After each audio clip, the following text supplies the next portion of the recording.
Salut à tous, on se retrouve aujourd'hui pour parler du FC Barcelone ce samedi 27 juillet. On commence tout d'abord avec João Félix, les gars, ancien joueur du Barça, on sait qu'il est retourné du côté de l'Atlético, son club.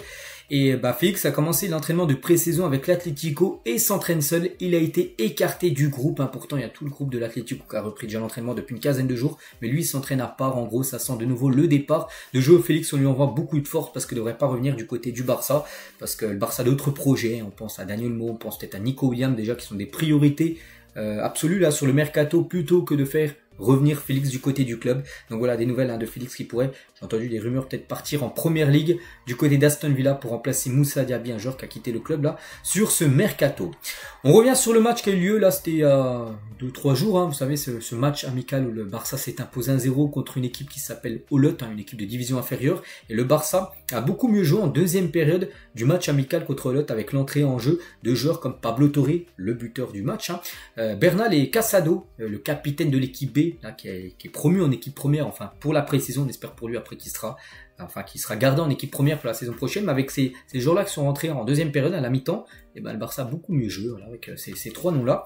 À noter que Baldé, les gars, il a envoyé un petit message sur Instagram par rapport à ce match. Il a dit surtout après 5 mois sans avoir joué, je suis de retour. Merci à tous ceux qui m'ont soutenu pendant cette période. Vamos Barça, c'est vrai qu'il est blessé depuis quasiment janvier, il était blessé depuis le début de l'année où il s'est fait opérer. Puis là, c'était son premier match, même si c'était un match amical contre une équipe faible, ça lui a fait plaisir de retrouver la pelouse, les terrains.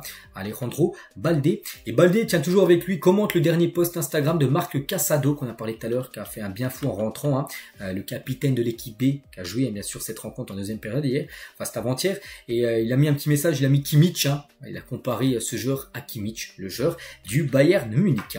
On continue, on va parler d'Hansi Flick, un journaliste, il a dit Hansi Flick a déjà commencé à gagner en tant qu'entraîneur de Barcelone. Lors de sa conférence de presse, il a gardé son sang-froid et ses idées claires et a répondu à toutes les questions comme il le souhaitait. C'est difficile de rester aussi calme dans sa présentation en tant qu'entraîneur du Barça. Il a très bien géré tout ça, les questions des journalistes, tout ça, la pression. Pour l'instant, Flick, parce qu'on sait que le Barça c'est un club avec énormément de pression. Bon, pour l'instant c'est la pré-saison, pas de pression, pression d'entraînement, il n'y en a pas, voilà, mais pression, ça interviendra quand tu auras les matchs, quand tu auras peut-être une série de 1 ou 2 défaites d'affilée, ce qu'on n'espère pas, mais peut-être ça arrivera. Là, on verra ce que ça va donner Hansi Flick, ce qu'il aura, on peut dire, dans le ventre. Et lors de la présentation d'Hansi Flick, il était clair que le directeur était très enthousiaste, donc Juan Laporta, à l'idée de commencer, mais aussi calme et sérieux. Il n'a également donné aucun indice sur d'éventuelles signatures et départs. Juan Laporta pensait probablement dans sa tête, ce gars parle si bien. Donc voilà, parce qu'il a très bien, je dis, répondu aux questions des journalistes, puis il a très apprécié ça, Juan Laporta. On va parler de Gavi qui se rétablit mais sans précipitation, il faut pas aller trop vite parce qu'une rechute, les gars, peut intervenir. Donc pour l'instant, il est prévu qu'il ne revienne pas avant le mois de novembre. Il était blessé en plus en novembre 2023, c'était lors d'un match Espagne-Géorgie, que l'Espagne a de nouveau affronté en 8e de finale de l'Euro, qu'ils ont pu gagner bien sûr. Et concernant ce match en novembre, c'était blessé et il devrait pas revenir avant novembre. Il reviendra quand il sera 100%, même à 99%. Il ne reviendra pas, quand ce sera 100% bien sûr Gavi, pas prendre de risque avec lui, et pour l'instant on ne sait pas si Gavi voyagera avec l'équipe aux États-Unis. N'oubliez pas que le départ c'est demain, on est le 27, c'est demain dimanche, départ aux États-Unis pour 3 rencontres au programme, dont un classico, donc il n'y aura aucun risque pris. Après ça se peut qu'il voyage aux États-Unis, mais il s'entraînera toujours à part, il sera avec le groupe, mais il s'entraînera à part du groupe, il sera bien sûr avec le groupe peut-être pour les matchs, il pourra regarder tout ça et apporter bien sûr sa jeune expérience, et le soutien bien sûr aux joueurs du Barça. On va parler maintenant de Nico Williams, parce que Nico Williams, voilà, c'est un joueur qu'on parle beaucoup, c'est la priorité, je pense numéro 1, on sait qu'il y a Dani Olmo, je pense que Dani Olmo, je pense que Nico Williams c'est quand même le numéro 1, que le Barça va absolument.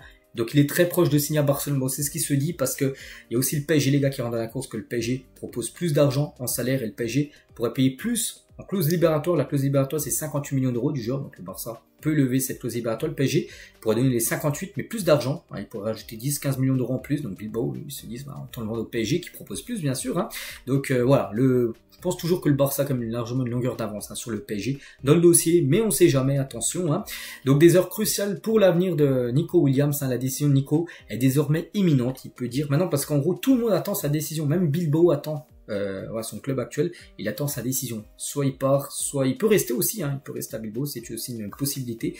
Mais maintenant on attend ce qu'il veut faire. Bon là il est en vacances avec Lamine Yamal. Lamine Yamal il va certainement me dire oui, vas-y, il faut absolument que tu viennes, donne ton feu vert au Barça. voilà, ça se peut que Lamine Yamal là, il se mette en mode agent pour faire venir, on peut dire, Nico Williams, hein, parce que regardez, tiens, je vais vous montrer une photo de Nico avec Lamine Yamal, sont actuellement à Marbella, hein, pour passer quelques jours de vacances. Voilà, on espère qu'il se met en mode agent, on peut dire Lamine Yamal.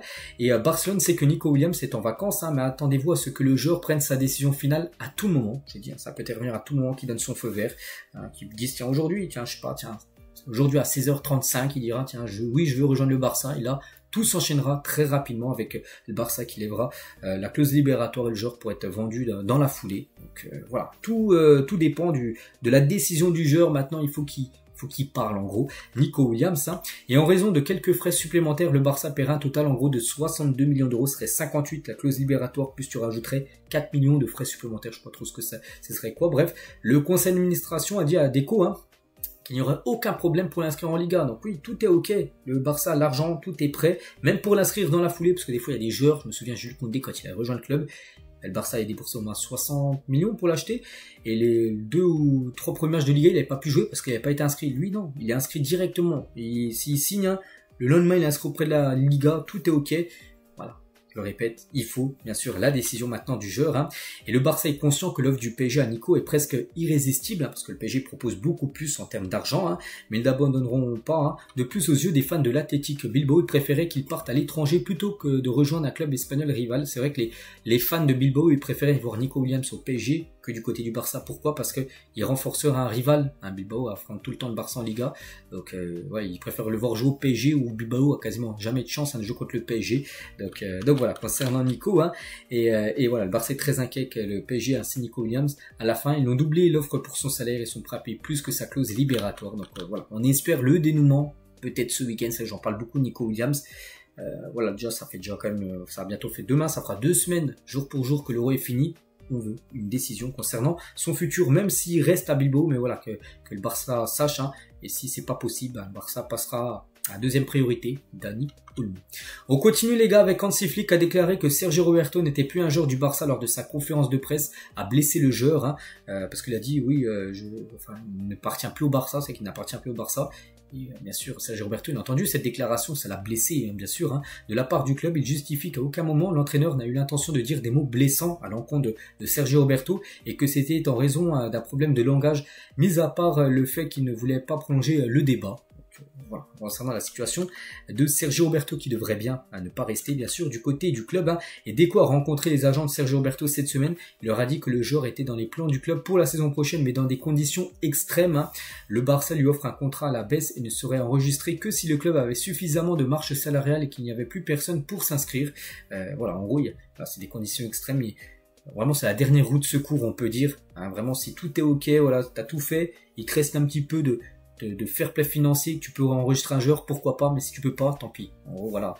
Après, est-ce qu'il accepterait vraiment d'être dans ce rôle-là, hein, d'être enregistré, encore continuer au Barça, mais dans des conditions extrêmes, ça c'est pas sûr. Hein. Pour Sergio Roberto, c'est quand même un peu mal le respecter, on peut. C'est un peu quand même un manque de respect pour ce joueur. Hein.